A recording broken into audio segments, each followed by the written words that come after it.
Assalamualaikum warahmatullahi wabarakatuh. Bagaimana semuanya?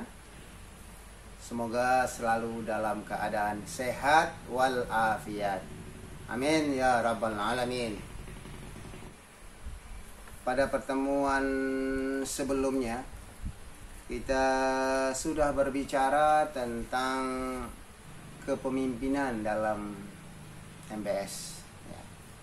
Maka ketika kita bicara tentang MBS, kita mesti berbicara tentang kepemimpinan, ya, kepemimpinan. Dan itu sudah kita perbincangkan pada minggu yang lalu. Ya.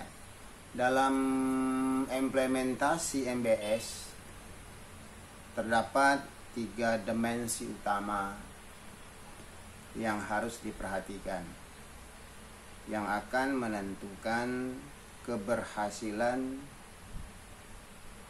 efektivitas, efisiensi, dan produktivitas pendidikan. Nah, ketiga hal tersebut adalah koordinasi, komunikasi, dan supervisi.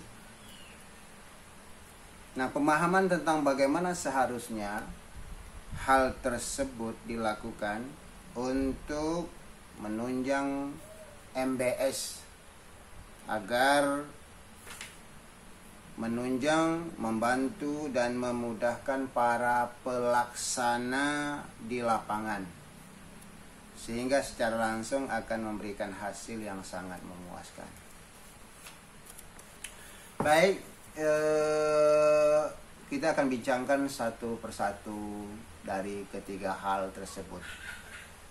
Hal tersebut adalah, tadi pertama adalah komunikasi, ya, ada koordinasi, ada supervisi, ya, ada supervisi. Ketiga halnya ada koordinasi, ada komunikasi, dan supervisi dalam pelaksanaan manajemen berbasis sekolah. Baik, sekarang yang pertama kita bicara tentang koordinasi. Koordinasi dalam manajemen berbasis sekolah. Nah, kalau kita bicara tentang koordinasi atau dalam bahasa Inggris disebut dengan coordination, berasal dari bahasa Latin, yakni cum, yang berarti berbeda-beda, dan ordinare, yang berarti penyusunan atau penempatan sesuatu pada keharusannya. Itu didapat dikutip dari Westra, Westra tahun 83. Nah, dalam MBS, koordinasi berkaitan dengan penempatan berbagai kegiatan yang berbeda-beda pada keharusan tertentu, sesuai dengan aturan yang berlaku untuk mencapai tujuan dengan sebaik-baiknya melalui proses yang tidak membosankan. Nah, kemudian penggunaan istilah koordinasi sering dipertukarkan atau dilakukan secara bergantian dengan istilah kerjasama atau cooperation. Padahal sebenarnya koordinasi lebih daripada sekedar kerjasama, karena dalam koordinasi juga terkandung sinkronisasi. Sementara kerjasama merupakan suatu kegiatan kolektif 2 orang atau lebih untuk mencapai tujuan bersama. Nah, dengan demikian kerjasama dapat terjadi tanpa koordinasi. Sedangkan dalam koordinasi pasti ada upaya untuk menciptakan kerjasama. Baik, setidak-tidaknya terdapat 5 pokok pikiran yang merupakan intisari koordinasi.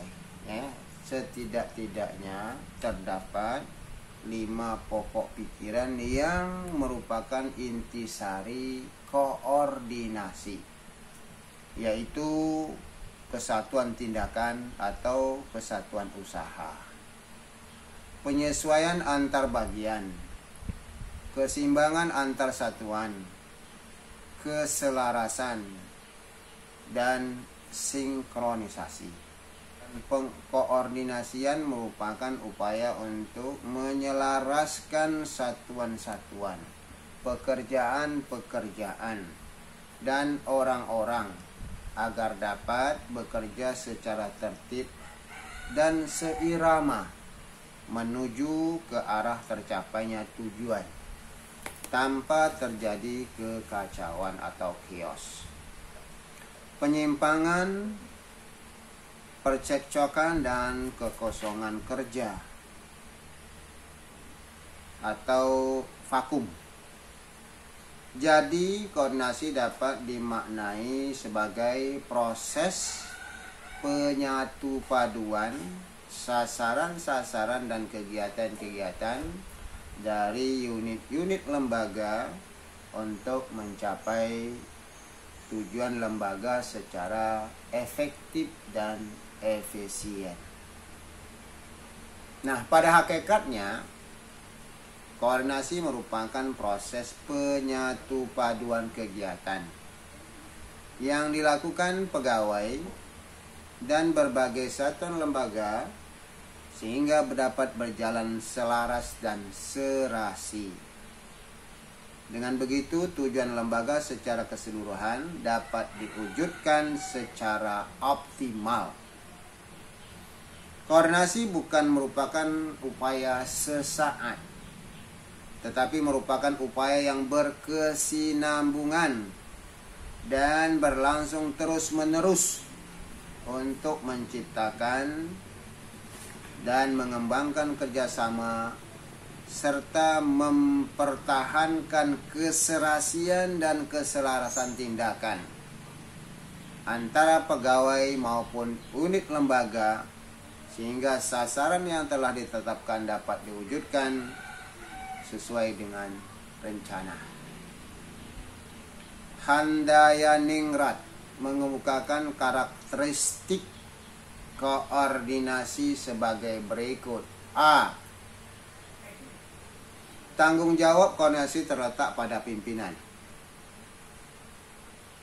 Oleh karena itu, koordinasi menjadi wewenang dan tanggung jawab pimpinan, sehingga dapat dikatakan bahwa pimpinan bisa berhasil jika melakukan koordinasi. B. Koordinasi adalah kerjasama. Hal ini disebabkan kerjasama merupakan syarat mutlak terselenggaranya koordinasi. C. Koordinasi merupakan proses yang terus-menerus atau continue process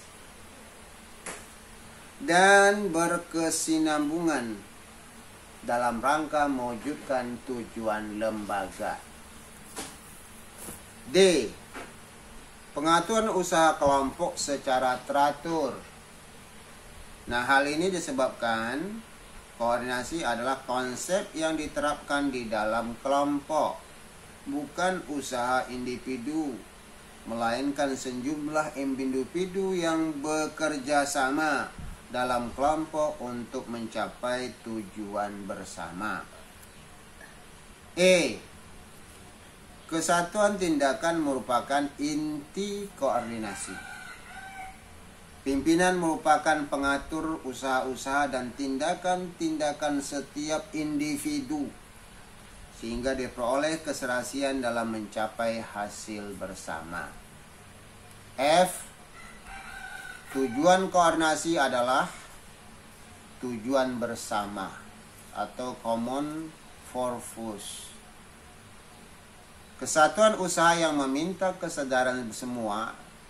Kesatuan usaha yang meminta kesadaran semua pihak untuk berpartisipasi secara aktif melaksanakan tujuan bersama sebagai kelompok tempat mereka bekerja.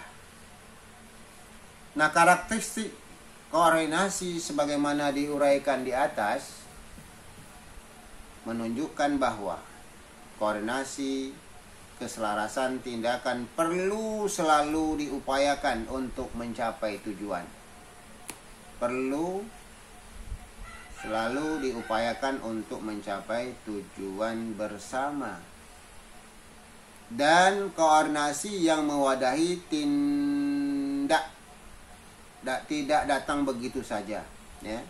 Sekali lagi, koordinasi yang memadai tidak datang begitu saja, tetapi perlu dikondisikan, dibina, dijaga, serta dikembangkan secara terus-menerus dan berkesinambungan. Nah, untuk kepentingan tersebut, agar koordinasi dapat berjalan dengan lancar, perlu diperhatikan 5 prinsip utama. Sebagai berikut. A. Koordinasi harus dimulai dari tahap perencanaan awal. B. Hal pertama yang harus diperhatikan dalam koordinasi adalah menciptakan iklim yang kondusif bagi kepentingan bersama. C. Koordinasi merupakan proses yang terus-menerus dan berkesinambungan. D. Koordinasi merupakan pertemuan-pertemuan bersama untuk mencapai tujuan. E. Perbedaan pendapat harus diakui sebagai pengayaan dan harus dikemukakan secara terbuka dan diselidiki dalam kaitannya dengan situasi secara keseluruhan. Nah, koordinasi akan berlangsung secara efektif apabila dilaksanakan secara terus-menerus dan berkesinambungan dari tahap awal sampai akhir pekerjaan. Mengupayakan hubungan dan pertemuan-pertemuan di antara berbagai pihak yang terkait. Dan pertemuan-pertemuan di antara berbagai pihak tersebut serta mengembangkan keterbukaan. Sehingga jika terdapat perbedaan pandangan dapat didiskusikan dan dipecahkan bersama. 1. Manfaat koordinasi. Apa sih manfaat koordinasi dalam pelaksanaan pekerjaan? Nah, koordinasi sangat diperlukan dalam MBS. Sekali lagi, saya ulangi, koordinasi sangat diperlukan di dalam MBS. Terutama untuk menyatukan kesamaan pandangan antara berbagai pihak yang berkepentingan dengan kegiatan dan tujuan sekolah.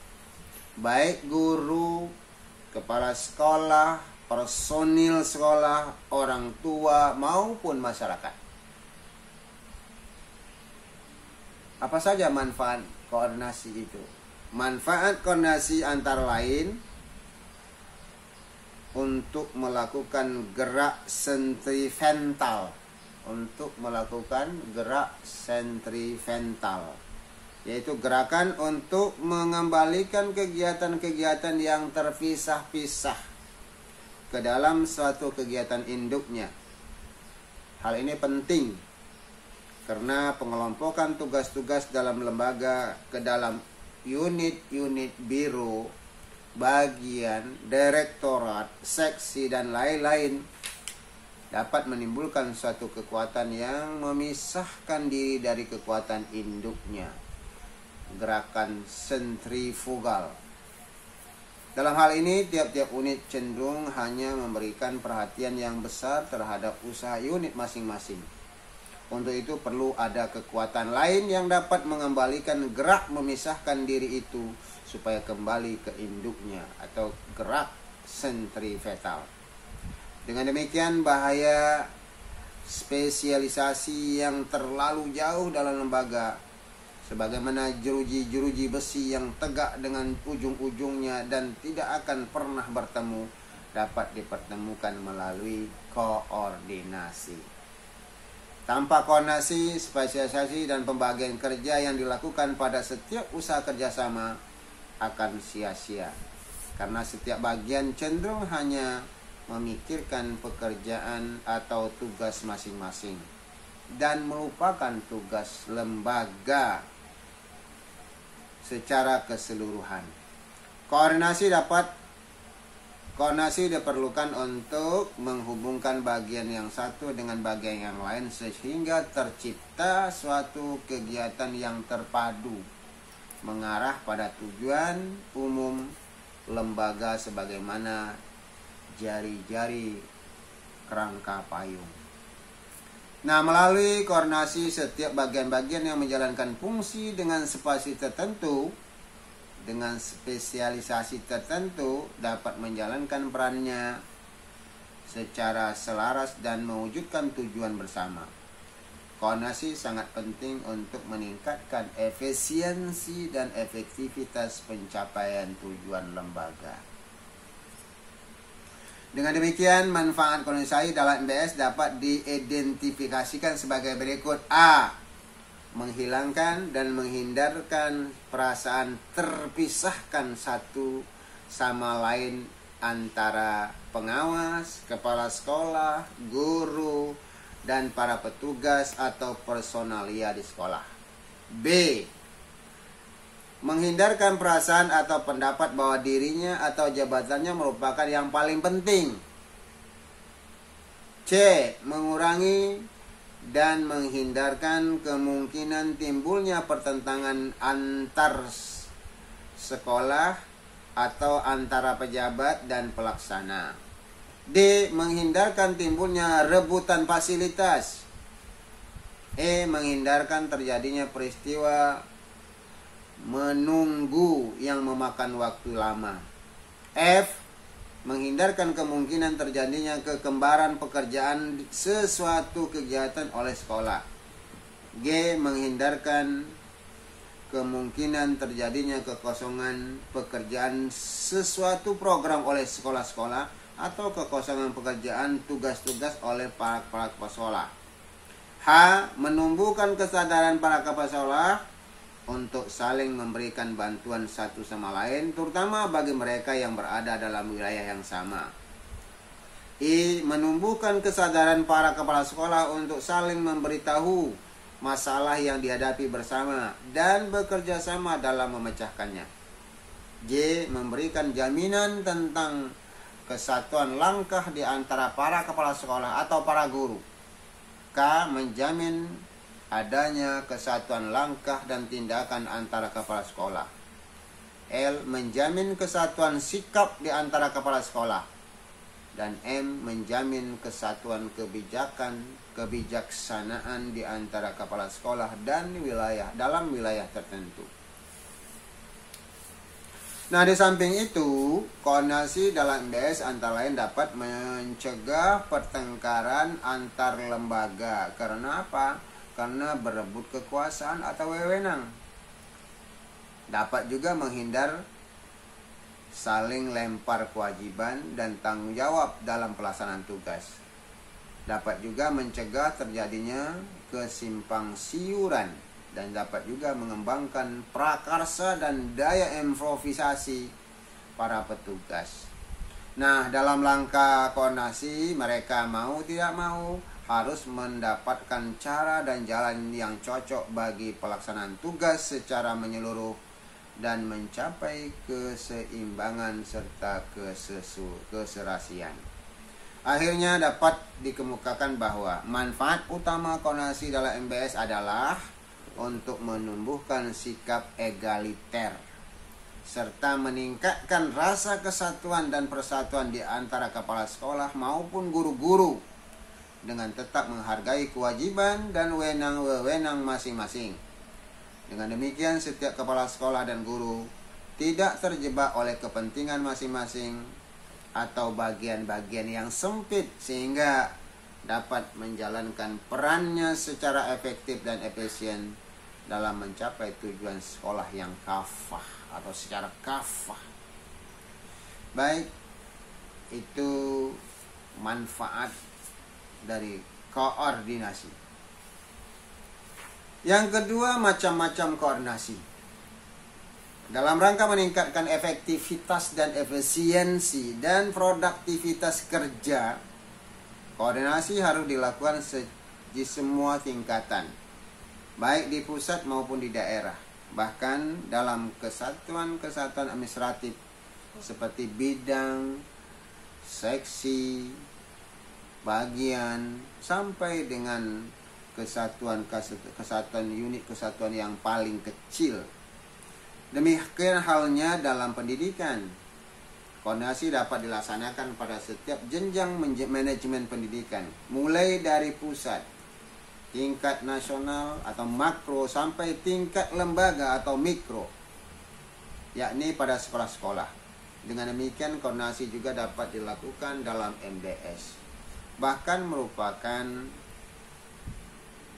bagian penting yang akan mempersatukan berbagai komponen sekolah untuk mewujudkan tujuan secara optimal.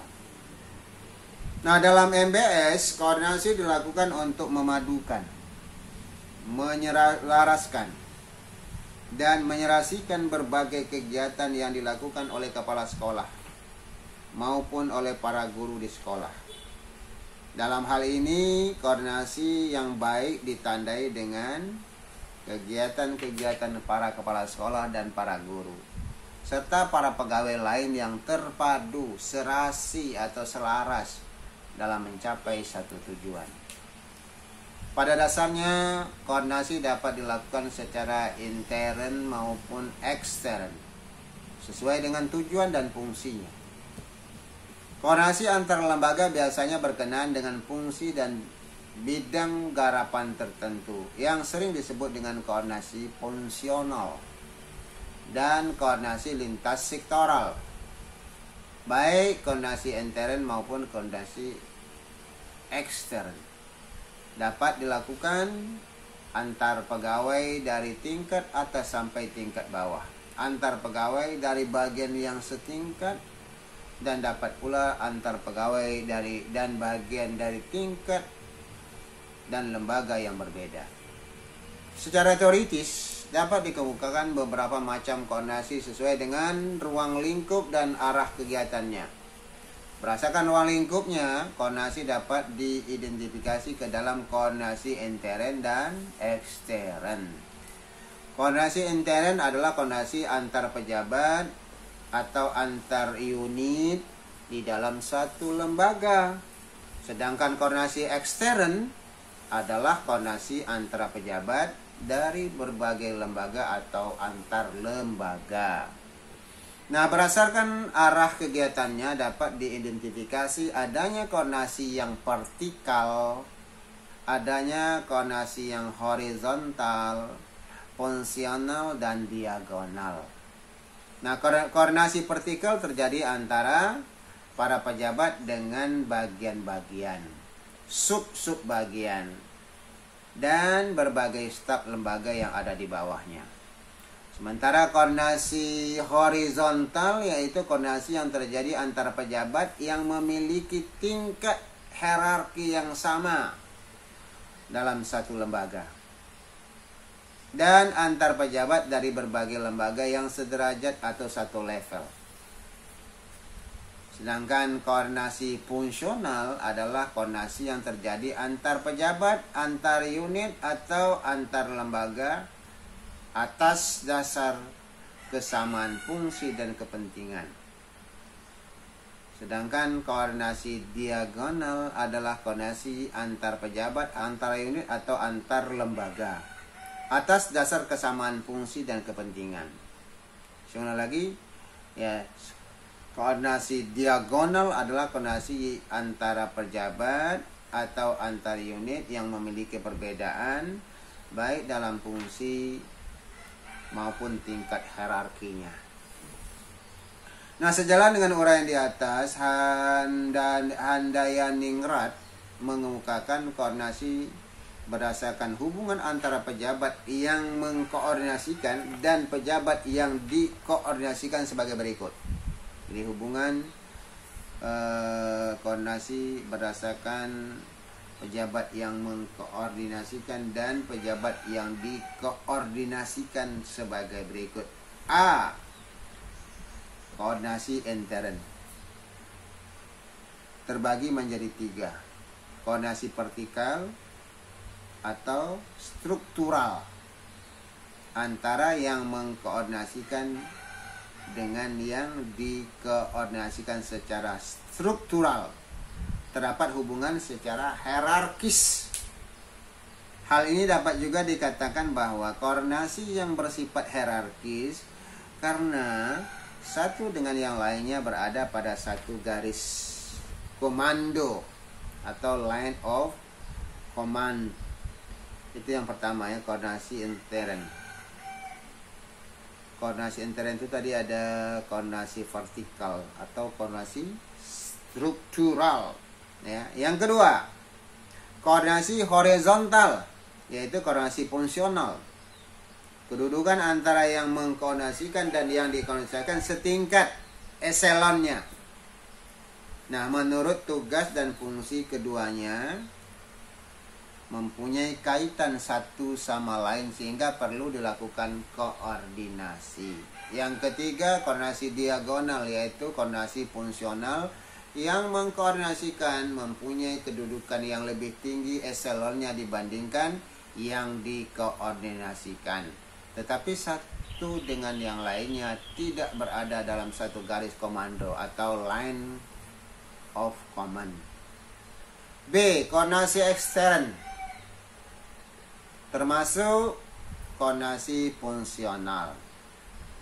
Dalam koordinasi ekstern ini yang bersifat fungsional, koordinasi itu hanya bersifat horizontal dan diagonal.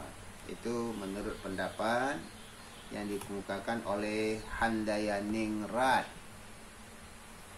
Kemudian menurut Syagian mengelompokkan koordinasi menjadi sebagai berikut. 1. Koordinasi menjadi atasan dengan bawahan ya.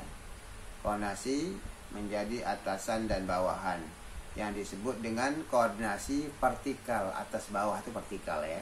Yang kedua, koordinasi antara sesama pejabat yang setingkat dalam satu instansi, ini disebut dengan horizontal ya. Ya, kalau sesama setingkat itu disebut dengan horizontal. Misalnya sama-sama kepala bagian akademis dengan kepala bagian umum itu setingkat, maka koordinasinya disebut dengan koordinasi horizontal. Yang ketiga, koordinasi fungsional. Nah, koordinasi antar instansi, tiap-tiap instansi merupakan tugas dan fungsi dalam satu bidang tertentu. Nah, ini koordinasi yang bersifat fungsional ya. Ya, koordinasi antar instansi, bukan itu bersifat bukan antar instansi, berarti kan di luar antara instansi dan instansi ya. Nah, tiap-tiap instansi mempunyai tugas dan fungsi yang dalam satu bidang yang sama. Nah, itu perlu dilakukan koordinasi, itu koordinasi fungsional. Nah, dengan begitu setiap instansi berkewajiban untuk mengkoordinasikan kegiatannya dengan instansi yang lain yang mempunyai hubungan fungsional dengannya, sehingga akan terwujud sesuatu, yaitu sistem dari berbagai komponen itu bekerja sama satu dengan kesatuan yang utuh. Saya kalau lihat kan di Provinsi Riau ada misalnya ada Kanwil, di bawah Kanwil itu ada Kandepak kota kabupaten. Nah, di antara Kandepak kota kabupaten itu kan ada memiliki kegiatan yang sama. Kegiatan yang sama itu bisa dilakukan. Itu namanya koordinasi antar instansi. Nah, kemudian yang ketiga, kita sudah bicara tentang koordinasi macam organisasi. Nah sekarang kita bicara bagaimana cara melakukan koordinasi. Ya, ini yang paling penting. Bagaimana cara melakukan koordinasi.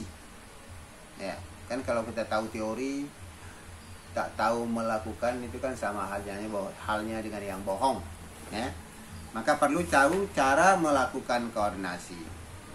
Nah, koordinasi dapat dilakukan secara formal dan dapat juga dilakukan secara informal melalui konferensi lengkap, melalui pertemuan berkala, kemudian juga pembentukan panitia gabungan, kemudian bisa juga pembentukan badan koordinasi staf,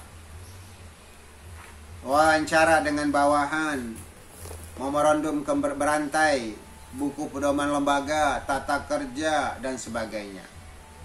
Hal tersebut sejalan dengan pendapat Sutarto yang mengemukakan cara-cara koordinasi sebagai berikut. A. Mengadakan pertemuan informal di antara pejabat. Ya. B. Mengadakan pertemuan formal antara para pejabat dalam bentuk rapat misalnya. C. Membuat edaran berantai kepada para pejabat yang diperlukan. D. Membuat penyebaran kartu kepada para pejabat yang diperlukan. E. Mengangkat koordinator. F. Membuat buku pedoman lembaga, buku pedoman tata kerja, dan buku pedoman kumpulan peraturan-peraturan. G. Berhubungan melalui alat perhubungan atau telepon, ya, atau sekarang orang melalui media sosial. H. Membuat tanda-tanda. I. Membuat simbol-simbol. J. Membuat kode. Dan K. Bisa juga melakukan pertemuan dengan bernyanyi bersama-sama. Nah, pada hakikatnya koordinasi dapat dilakukan secara formal dan informal.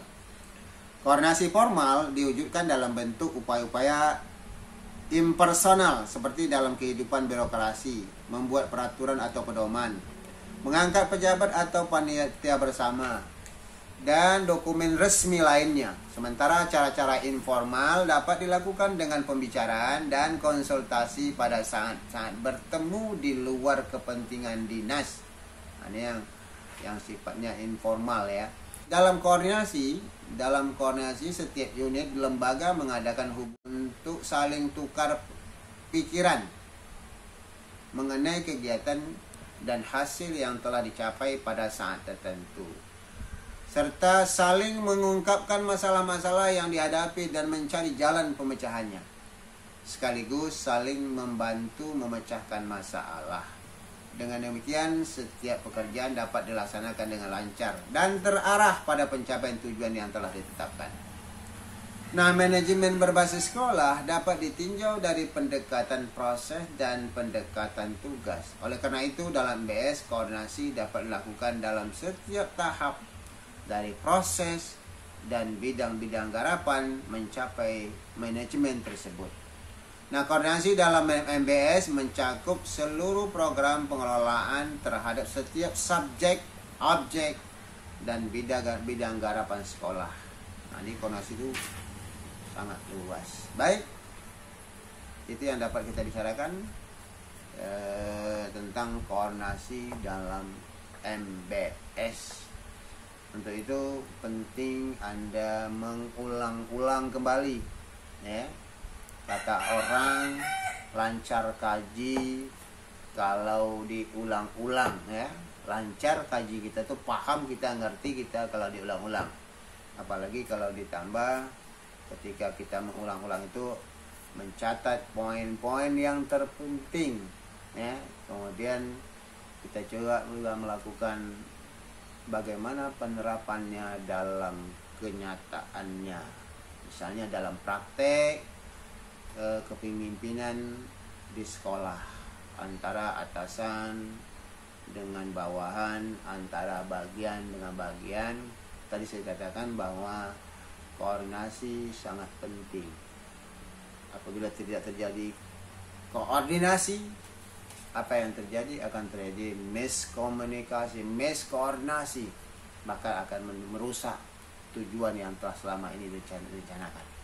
Baik, saya pikir untuk hari ini cukup demikian, dan insya Allah kita akan lanjutkan dalam pembahasan yang lain, yaitu komunikasi dan supervisi.